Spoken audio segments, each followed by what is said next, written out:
नमस्कार, स्वागत आहे तुमचं सीमाज बेस्ट किचनमध्ये। तर आज आपण बनवतोय समर स्पेशल मस्त असं टेस्टी थंडगार आईस्क्रीम। ते आईस्क्रीम म्हणजे बटरस्कॉच। तर हे बटरस्कॉच आईस्क्रीम आपण एकदम घरी परफेक्ट रेसिपी बनवणार आहोत, जसे बाहेर आईस्क्रीम मिळतं तसंच सेम। खूप छान टेस्ट असणार आहे। चला मग रेसिपीला सुरुवात करूया। तर पहिल्यांदा आपण इथे कॅरेमल बनवून घेणार आहोत। तर इथे मी साखर घातलेली आहे आणि साखर मेल्ट करायची आहे पाणी न घालता। तर इथे आपण जे क्रिस्टल असतात आईस्क्रीममध्ये मध्ये खाताना लागतात ते काजू बदामाचे आणि साखरेचं कॅरेमल केलेलं असतं, त्याचे आपण आता हे कॅरेमल बनवणार आहोत। तर इथे आता साखर मेल्ट झाल्यानंतर गॅस बंद करायचा आहे आणि नंतर इथे आपण काजू बदामाचे तुकडे घालायचे आहेत आणि एक बटर क्यूब थोडीशी घालायची आहे आणि हे चांगलं मिक्स करून घ्यायचं आहे। आता हे सर्व मिक्स करून घेतलेलं आहे। जास्त पुढे नेऊ नका, नाहीतर कॅरेमल कडवट होईल। आता इथे प्लेटमध्ये मी ही कॅरेमल काढून घेतलेलं आहे आणि स्प्रेड करून हलकंसं घेऊया आणि हे थंड करायला प्लेट ठेवून देऊया। तोपर्यंत आपण आता इकडे दूध आटवायला ठेवायचं आहे बटरस्कॉच आईस्क्रीम करण्यासाठी। तर इथे मी थोडंसं दूध काढून बाजूला घेतलेलं आहे कपामध्ये। तर इथे आता आपण कस्टर्ड पावडर घातलेली आहे 1 ते 1.5 चमचा। आता ही सर्व मिक्स करून घेऊया। तर चांगली मिक्स करून घ्यायची आहे, गुठळी होऊ द्यायची नाही। तर इथे आपलं कस्टर्ड मिल्क तयार झालेलं आहे। तर इथे आपलं दूध बऱ्यापैकी आटत आलेलं आहे। तर दूध जास्त आटवायची काही गरज नाही, आपल्याला थोड्या प्रमाणामध्ये दूध आटवायचं आहे। तर इथे आपण आता साखर घालूया। तर साखर आवडीप्रमाणे घालायची आहे, जास्त पण साखर घालू नका, कारण की आईस्क्रीम जास्त गोड नसते। तर इथे साखर मिक्स करून झाल्यानंतर इथे जे आपण कस्टर्ड मिल्क केलेलं होतं ते घालायचं आहे आणि पटकन हे मिक्स करत राहायचं आहे, नाहीतर त्याच्या गाठी बनू शकतात। तर स्मूथ असं हे मिक्सचर झालेलं आहे आपलं। आता छान असं शिजवून घ्यायचं आहे 2-3 मिनिटे। तर इथे आपली कन्सिस्टन्सी बघू शकता। तर अशा पद्धतीने आपल्याला हे शिजवायचं आहे, जास्त पण पुढे नेऊ नका, नाहीतर एकदम घट्ट गोळा होईल। तर इथे आपलं शिजलेलं आहे। आता इकडे हे जे कॅरेमेल केलेलं होतं काजू बदाम साखरेचं ते पण आपलं आता इथे मस्त सेट झालेलं आहे। खूप छान असं हे थंड झालेलं आहे आणि पापडी बनलेली आहे। तर अशा पद्धतीने आपल्याला हवं आहे। तर आता याचे छोटे छोटे तुकडे करून घेऊया। खूप छान चव येते असे हे क्रिस्टल छोटे छोटे आपण आईस्क्रीममध्ये घातले तर।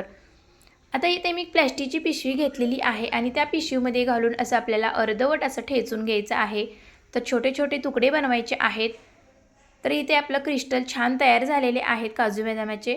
तर आता इथे मी फ्रेश क्रीम वापरत आहे अमूलची। तर जी केकची भेटते आपल्याला फ्रेश व्हिप क्रीम ती इथे मी वापरणार नाही, तर अमूल फ्रेश क्रीम वापरणार आहे। तर खूप छान तरी पण आपलं आईस्क्रीम मस्त असं टेस्टी आणि क्रीमी होणार आहे। तर इथे मी 1 कप फ्रेश क्रीम घेतलेली आहे अमूलची। आता आपण बीटरनेही मस्त अशी ब्लेंड करून घेऊया। तर थोडा वेळ आपल्याला ब्लेंड करून घ्यायची आहे, जोपर्यंत फ्रेश क्रीम बनत नाही तोपर्यंत। थोडासा घट्टपणा आला की आपली मस्त अशी व्हिप क्रीम तयार होते। तर इथे आपली व्हिप झालेली आहे क्रीम। आता यामध्ये आपण जे बॅटर बनवलेलं होतं दुधाचं कस्टर्ड पावडर हे घालून, ते थंड झाल्यानंतर आपल्याला यामध्ये घालायचं आहे। तर इथे आपण सर्व घातलेलं आहे। नंतर इथे मी घालत आहे बटरस्कॉचचा इसेन्स घालत आहे। खूप छान असा हा फ्लेवर उतरतो। तर 1 चमचा इथे इसेन्स वापरलेला आहे। आता हे आपण मस्त असं बीटरने हे बीट करून घेऊया। एकदम स्मूथ हे बॅटर बनवायचं आहे। जोपर्यंत त्याचा घट्टपणा येत नाही, एकसारखं होत नाही, तोपर्यंत आपल्याला हे बीटरने मिक्स करायचं आहे। तर इथे आपलं मस्त बॅटर तयार झालेलं आहे, अगदी सॉफ्ट स्मूथ झालेलं आहे। तर अशा पद्धतीचं आपल्याला हे आईस्क्रीमसाठी हवं आहे। आता आपण इथे घालणार आहोत काजू बदामाचे जे आपण क्रिस्टल बनवलेले होते ते घालणार आहोत। तर इथे आपण घातलेलं आहे। आता थोडंसं मी बाजूला ठेवलेलं आहे गार्निशिंगसाठी। हे सर्व मिक्स करून घेऊया। आता हे आईस्क्रीम बनवण्यासाठी सेट करण्यासाठी तयार झालेलं आहे। तर इथे मी आईस्क्रीमचा डबाच घेतलेला आहे, त्यामध्ये हे सर्व बॅटर ओतलेलं आहे आणि वरतून अजून थोडंसं क्रिस्टल घालूया काजू बदामाचे आणि वरती झाकण ठेवायचं आहे पॅक एकदम करून आणि हे फ्रीजरला लावायचं आहे।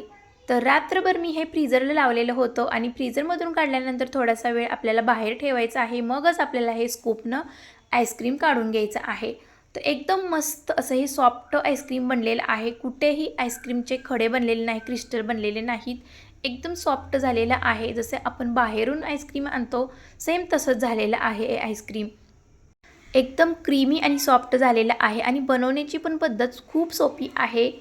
परफेक्ट रेसिपी आहे आणि या सर्व रेसिपीचं साहित्य मी खाली डिस्क्रिप्शन बॉक्समध्ये दिलेलं आहे, तिथे तुम्ही जाऊन चेक करू शकता. याआधी मी भरपूर असे आईस्क्रीम केलेले आहे, त्याचेही लिंक मी खाली दिलेले आहेत.